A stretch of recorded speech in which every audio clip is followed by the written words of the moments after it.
Hello friends, welcome back to my YouTube channel. तो ये video आप लोगों के लिए इतना इम्पॉर्टेंट होने वाला है कि मैं बता नहीं सकती।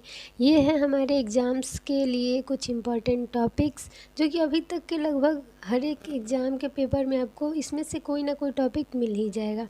तो मैंने सोचा एक शॉर्ट वीडियो बना ही देती हूँ इन सभी 5-6 टॉपिक्स को लेकर। ये सभी 5-6 टॉपिक्स जो भी हैं आप शुरू से अंत तक इन्हें ज़रूर देखिए और जो भी इसमें आपको पॉइंट इम्पॉर्टेंट लगते हैं आप उसको नोट करिए। ये सभी 5 मार्क्स क्वेश्चन में आया करते हैं, कभी कभी 10 मार्क्स में भी आ जाते हैं। तो चलिए अब हम लोग अपने वीडियो को स्टार्ट करते हैं और हमारा पहला टॉपिक है शौक। यानी एग्ज़ाम तो एक तरह का शॉकिंग होता ही है, लेकिन इसमें एक टॉपिक भी है शौक। ठीक है, SHOC के शौक। तो शौक क्या है? यह एक मेडिकल कंडीशन है जिसमें क्या होता है कि हमारे बॉडी का जो भी सर्कुलेशन है, यानी हमारा जो सर्कुलेटरी सिस्टम है, सर्कुलेटरी सिस्टम में क्या है, हार्ट है, ब्लड वेजल्स हैं, वो क्या करेंगे, ब्लड सप्लाई करना बंद कर देंगे या फिर ब्लड सप्लाई अच्छे से नहीं करेंगे। ब्लड सप्लाई कहाँ होता है? तो हमारे बॉडी के टिश्यूज़ में। टिश्यूज क्या हैं? तो ग्रुप ऑफ सेल्स हैं, यानी हमारे सेल्स को अगर ब्लड नहीं मिलेगा, न्यूट्रिएंट्स नहीं मिलेगा, ऑक्सीजन नहीं मिलेगा तो वो मरने लगेंगे। तो जब हमारा बॉडी जो है, हमारे बॉडी का सर्कुलेटरी सिस्टम अच्छे से सर्कुलेशन नहीं कर पाता है, ब्लड जो है ट्रांसपोर्ट नहीं कर पाता है सभी वाइटल ऑर्गन्स को। वाइटल ऑर्गन में किडनी, लीवर, हार्ट और भी बहुत सारे पार्ट हैं जो कि वाइटल ऑर्गन्स हैं हमारे। ठीक है, तो उन सभी को अच्छे से ब्लड सप्लाई नहीं होगा तो फिर हमारा कंडीशन बहुत बिगड़ जाएगा। तो यह एक मेडिकल कंडीशन है जिसमें कि हमारा सर्कुलेटरी सिस्टम फेल हो जाता है ब्लड सप्लाई करने में, ऑक्सीजन, न्यूट्रिएंट और ब्लड को सप्लाई नहीं कर पाता है सारे टिश्यूज़ तक। तो शॉक जो है उसके कुछ टाइप्स हैं जिसमें हमारे hypovolemic shock, cardiogenic shock, neurogenic, obstructive, distributive और सेप्टिक, एनाफाइलेक्टिक, कुछ ऐसे शॉक हैं।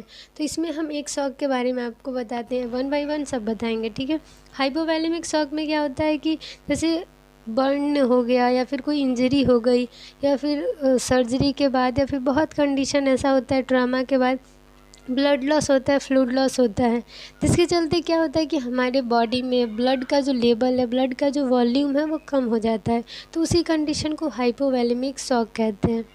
अब क्या होता है कार्डियोजेनिक, जिसमें हमारा हार्ट जो है वो सफिशिएंट ब्लड जो है वो ट्रांसफ़र नहीं कर पाता है, ट्रांसपोर्ट नहीं कर पाएगा सारे टिश्यूज को और ऑर्गन्स को।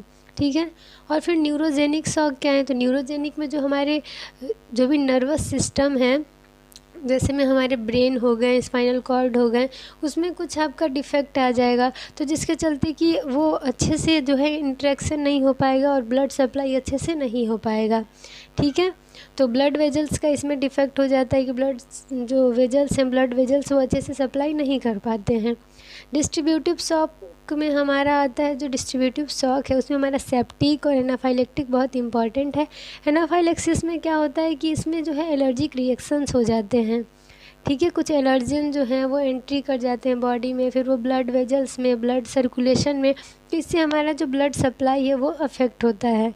ठीक है, तो एलर्जिक रिएक्शन से हमारे एनाफाइलेक्टिक शॉक और सेप्टिक शॉक में बैक्टीरियल इन्फेक्शन हो जाते हैं जिसके चलते हमारा बीपी जो है बहुत ज़्यादा ही कम हो जाता है, लाइफ थ्रेटनिंग कंडीशन क्रिएट कर सकता है, यानी मरने वाली कंडीशन आ सकती है शॉक के चलते। तो यही कुछ टाइप हैं शॉक के। और डिस्ट्रीब्यूटिव शॉक जो होते हैं उसे हम लोग वैसोडाइलेटरी शॉक भी कह सकते हैं। ठीक है, और ऑब्स्ट्रक्टिव शॉक होते हैं जिसमें आपका ऑब्स्ट्रक्शन हो जाए ब्लड फ्लो में। तो ये हमारा था शॉक। अब हमारा नेक्स्ट टॉपिक आता है जो बहुत इंपॉर्टेंट है, वो इन्फ्लामेशन।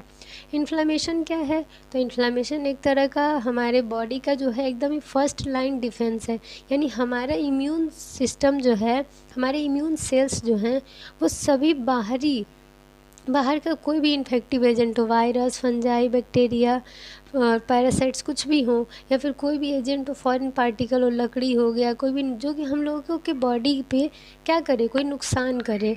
ठीक है, तो उन सभी चीज़ों से बचाता है हमें। तो हमारे बॉडी में जैसे कि ये यहाँ पे दिख रहा है इमेज में कि एक छोटी सी जो भी है वो लकड़ी का टुकड़ा या कह सकते हैं जो कांटा होता है वो चुभ गया है, तो ये क्या है, फॉरेन पार्टिकल है जो कि हमारे बॉडी में चुभ गया। तो हमारा इम्यून सेल क्या है, इम्यून सिस्टम क्या, इससे बचाएगा हमारे बॉडी को, क्या करेगा, बचाएगा। वो कैसे कि वो बहुत सारी ऐसे ही बॉडी रिएक्शंस, बॉडी रिस्पॉन्स छोड़ेगा, जिसके थ्रू ये क्या है कि हमारे बॉडी में देखिए वहाँ पे गर्म हो जाएगा, दर्द होगा, वहाँ पे स्वेलिंग हो जाएगी, रेडनेस हो जाएगी, गर्म सा लगेगा टच करने पे। कभी भी आपने ये ध्यान दिया होगा कि कहीं पे कुछ गड़ता है, चोट लगता है तो वह तुरंत लाल हो जाएगा, गर्म हो जाएगा, ऐसा फील होता है, दर्द होने लगता है। तो वो सब क्या है? इन्फ्लामेशन है। तो इन्फ्लामेशन क्या है? बॉडी रिएक्शन है, या कह सकते हैं बॉडी रिस्पॉन्स है, या कह सकते हैं कि इम्यून सिस्टम का रिस्पॉन्स है। किसके अगेंस्ट? तो जो भी फॉरेन पार्टिकल इन्फेक्शियस एजेंट है उसके अगेंस्ट, ताकि हमारे बॉडी को प्रोटेक्ट कर सके। यानी कि ये हमारे एक तरह का डिफेंस सिस्टम है, डिफेंसिव प्रोसेस है। इसके भी टाइप होते हैं, जिसमें हमारे एक्यूट इन्फ्लामेशन और हमारे क्रॉनिक इन्फ्लामेशन होते हैं। एक्यूट इन्फ्लामेशन जो होता है, एक्यूट यानी कम, यानी कि ये जो है इसका रैपिड ऑनसेट, तुरंत हो जाएगा और जल्दी ही ठीक भी हो जाएगा। इसमें स्वेलिंग होने लगता है क्योंकि यहाँ पे फ्लूइड का जमाव होने लगता है, एक्यूमुलेशन ऑफ फ्लूइड। और हम देखें तो अब हमारा एक्यूट के बाद क्रॉनिक इन्फ्लामेशन होता है। तो क्रॉनिक इन्फ्लामेशन में क्या होगा कि ये धीरे धीरे होगा, स्लो ऑनसेट है, लेकिन लॉन्गर ड्यूरेशन के लिए होगा, यानी बहुत ज़्यादा दिन तक ये रहेगा। ठीक है, तो ये हमारा क्रॉनिक इन्फ्लामेशन है। एक्यूट इन्फ्लामेशन मेनली न्यूट्रोफिल्स के कारण होता है, और जो क्रॉनिक इन्फ्लामेशन है वो लिम्फोसाइट्स और मैक्रोफेजेज के कारण होते हैं, और ये बहुत ज़्यादा दिन तक रहते हैं क्रॉनिक इन्फ्लामेशन। तो ये मेनली हमारे एक्यूट और क्रॉनिक इन्फ्लामेशन के बारे में था थोड़ा सा नॉलेज। इसके बाद अगर हम देखें तो इसके साइन होते हैं, कुछ कार्डिनल साइन होते हैं इन्फ्लामेशन के, जिन्हें लिखना आप लोग के लिए बहुत ही प्लस पॉइंट होगा। पहला है रेडनेस, जिसे र्यूबर कह सकते हैं। दूसरा है हमारा स्वेलिंग, जिसे ट्यूमर कह सकते हैं। फिर होता है डॉलर, जिसे हम लोग पेन कह सकते हैं। फिर होता है कैलर, जिसे हम लोग पेन कह सकते हैं। और अब हमारा है लॉस ऑफ फंक्शन, जिसे लीसा फंक्टियो कह सकते हैं। तो loss of function, pain, heat, फिर हमारा होता है रेडनेस, स्वेलिंग, ये सब कुछ सिम्टम्स हैं। ठीक है, यहाँ दिया है देखिए, पेन जिसे कैलर कहेंगे, स्वेलिंग जिसे ट्यूमर कहेंगे, वार्म यानी हीट, ये फिर हमारे यहाँ पे देखिए रेडनेस। तो ये सभी क्या हैं? ये सभी साइन है इन्फ्लामेशन के। इसके लिए एक ट्रिक भी है, जिसे हम लोग फल्सर कहते हैं, PHLSR। पी से हमारा हो गया पेन, एच से हमारा हो गया हीट, एल से लॉस ऑफ सेंसेशन, एस से स्वेलिंग और आर से रेडनेस। ये 5 हमारे साइन होते हैं इन्फ्लामेशन के। अब कुछ एजेंट होते हैं जो कि इन्फ्लामेशन कर देते हैं, यानी कुछ कॉजेज होते हैं, जिसमें हमारे infective agent, inert agent, immunological agent, physical और केमिकल एजेंट। तो ये सभी एजेंट है जिसके चलते हमारे बॉडी में इन्फ्लामेशन हो सकता है। तो अब ये हमारा इन्फ्लामेशन टॉपिक हुआ। इससे पहले हम लोगों ने शॉक पर डिस्कशन किया था। अब हमारा जो तीसरा टॉपिक है जो बहुत ही इंपॉर्टेंट है, वो हमारा एंटी माइक्रोबियल एजेंट। तो एंटी माइक्रोबियल एजेंट क्या होते हैं? तो एंटी माइक्रोबियल एजेंट वो एजेंट होते हैं, पहले तो हम लोग समझते हैं कि क्या एंटी माइक्रोबियल ड्रग, क्या एजेंट ऐसे, ठीक है। यानी कि ये ऐसे एजेंट होते हैं जो कि पैथोजेंस को, यानी डिजीज कॉजिंग माइक्रो ऑर्गेनिज्म को किल कर देते हैं या फिर उनके ग्रोथ को रोक देते हैं। और जो ड्रग्स के पास एंटी माइक्रोबियल एजेंट की तरह क्या होता है, प्रॉपर्टी होता है, जैसे कि ऐसे ड्रग्स जो कि जो पैथोजेंस हैं, जो माइक्रो ऑर्गेनिज्म हैं जो कि डिजीज कॉज करते हैं, जिसमें हमारे वायरस, फंजाई, बैक्टीरिया, पैरासाइट्स हैं, उन सबको किल करने की क्षमता है, तो उसे हम लोग एंटी माइक्रोबियल ड्रग कहेंगे। ठीक है, और एजेंट यानी क्या? यानी जो एजेंट किल करते हैं या फिर उनके ग्रोथ को रोक देते हैं, उसे हम लोग एंटी माइक्रोबियल एजेंट कहते हैं। तो इसमें हमारे 4 टाइप हैं। पहला एंटीबायोटिक्स हैं, और फिर एंटी बैक्टीरियल भी जिसे कह सकते हैं हम लोग, दूसरा एंटीवायरल्स हैं, और तीसरा एंटी पैरासाइटिक, और चौथा एंटी फंगल। तो जो एंटीबायोटिक्स हैं, एंटीबायोटिक्स का काम क्या होता है कि ये हमारे क्या हैं, बैक्टीरिया से बने होते हैं। ये जो ड्रग्स होते हैं, ये जो मेडिसिन होते हैं, वो मेन जो लिविंग बैक्टीरिया हैं उनसे बनाया जाता है। और एंटीबायोटिक्स जो मेडिसिन होते हैं वो बैक्टीरिया के ग्रोथ को रोक देते हैं, बैक्टीरियल इन्फेक्शन को ठीक करते हैं, और बैक्टीरिया को किल करके बैक्टीरिया के ग्रोथ को रोक देंगे या फिर बैक्टीरिया को किल कर देंगे, तभी तो इन्फेक्शन रुक जाएगा, जो कि बैक्टीरिया के चलते हुआ है। तो इसमें हमारे हो जाते हैं एजिथ्रोमाइसिन, बढ़िया एग्जाम्पल है एंटीबायोटिक का।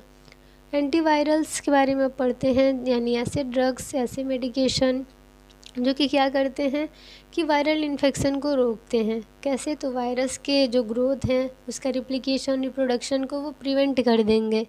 किल कर देंगे वायरस को। वायरस वैसे भी होस्ट बॉडी में जाके ही वो जीवित होता है, तो उसके ग्रोथ को, उसके रिप्लिकेशन को रोकना बहुत ज़रूरी है, नहीं तो बहुत फास्टली वो ग्रो करता है।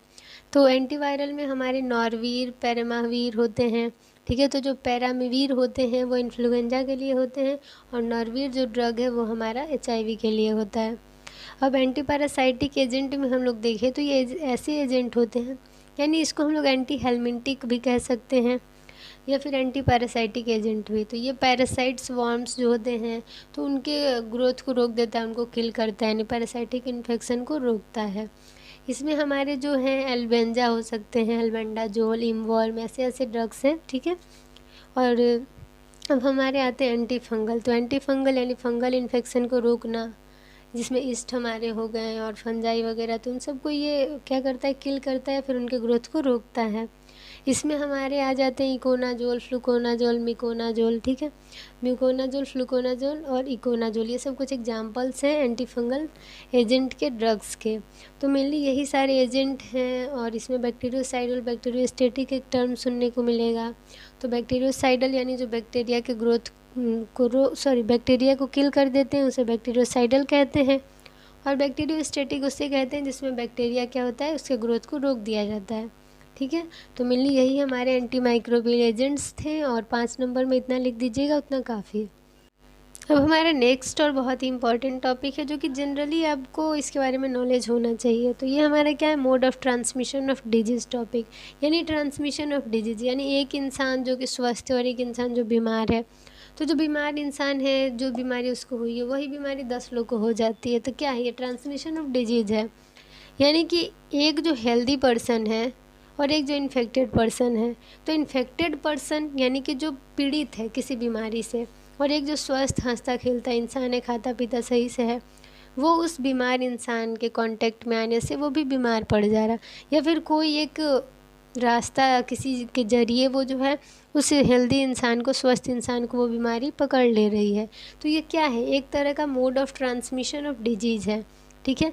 यानी कि जिस भी मोड से, जिस भी वे से, जिस भी तरीके से हमारा जो है रिजर्वायर से जिस होस्ट में जो ट्रांसमिशन होता है डिजीज़ का, वो हमारा mode of transmission of disease है।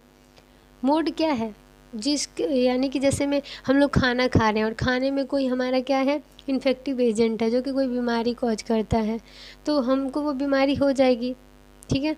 यानी जो बीमार व्यक्ति है वो भी वो खाना खाया है और हम भी वो खाना खा रहे हैं, तो बीमार व्यक्ति से मेरे में आ जाएगा, हम स्वस्थ हैं तो ये जो है ये ट्रांसमिशन ऑफ डिजीज़ है। तो मोड में हमारा डायरेक्ट कांटेक्ट, इनडायरेक्ट कांटेक्ट हो सकता है, और फिर बाय एयर यानी एरोजोल के थ्रू हो सकता है, और सेक्सुअली कांटेक्ट में आए, या फिर फर्माइट्स यानी कि कोई भी सरफेस को अगर इन्फेक्टेड पर्सन टच किया है, वो हो सकता है ग्लास, पंखा, टीवी, आपका जो फर्श है, आपका जो टेबल है, कहीं भी वो उस चीज़ को छुआ है और फिर से हम स्वस्थ हैं और हमने उस जगह को छुआ, तो वो बीमारी हमें हो सकती है।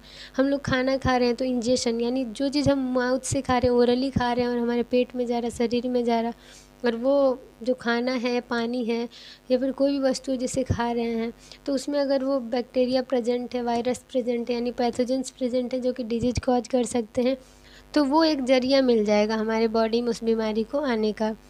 हो सकता है वेक्टर बॉन्ड, यानी वेक्टर बॉन्ड में क्या, मस्क्यूटो हो सकते हैं, इंसेक्ट्स हो सकते हैं, यानी जैसे मच्छर जो घर में इतने घूमते हैं, तो किसी बीमार व्यक्ति को काटा, फिर एक स्वस्थ व्यक्ति को काटा, तो बीमार से स्वस्थ जो व्यक्ति है उसको वो फैल जाएगा।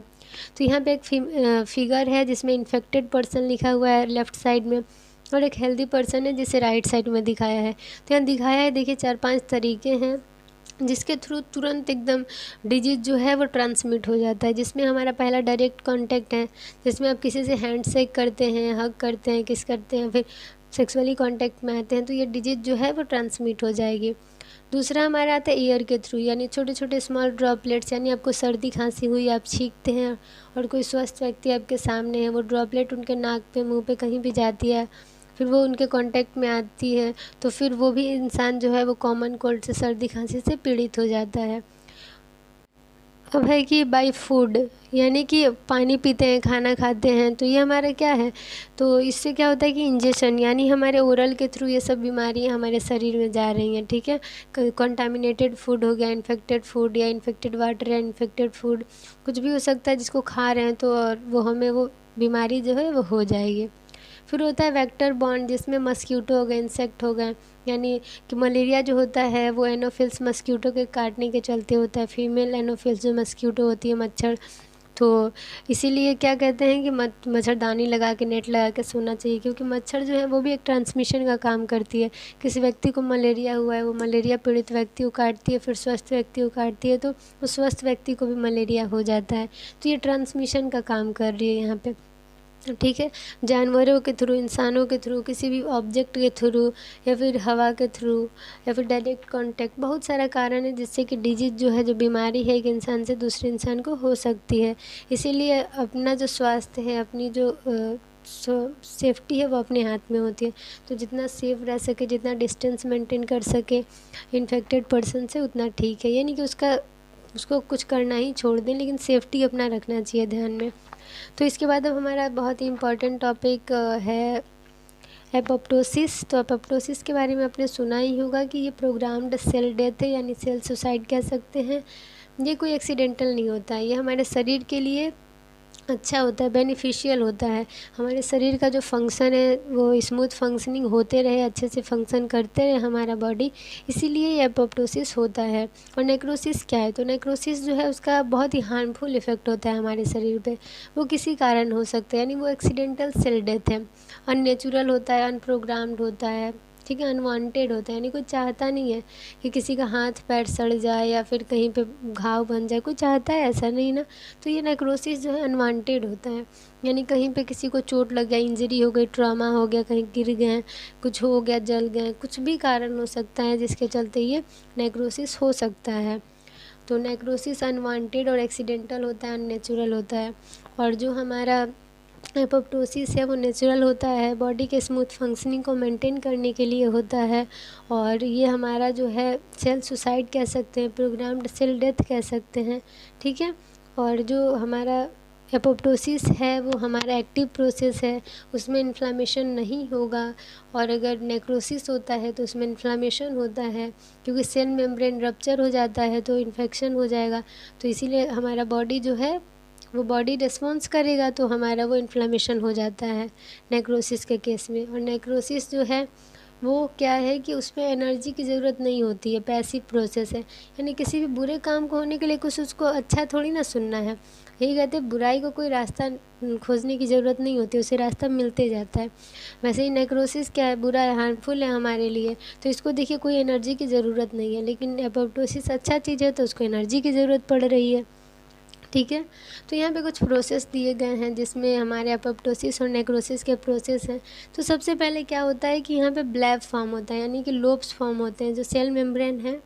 पहला आप देख सकते हैं कि न्यूक्लियस है, साइटोप्लाज्म है और सेल मेम्ब्रेन है, और उसमें ऑर्गेनल दिखाए गए हैं छोटे छोटे। तो अगर एपोप्टोसिस हो रहा है तो छोटे छोटे ब्लैब्स यानी लोब्स फॉर्म होंगे, यानी देखिए सेल मेम्ब्रेन जो है वो ऐसे टेढ़ा मेढ़ा इधर उधर निकला हुआ है, तो उसके ब्लैब्स हैं। न्यूक्लियस क्या होता है कि यहाँ पे टूटना शुरू कर देता है, डीएनए भी टूटेगा।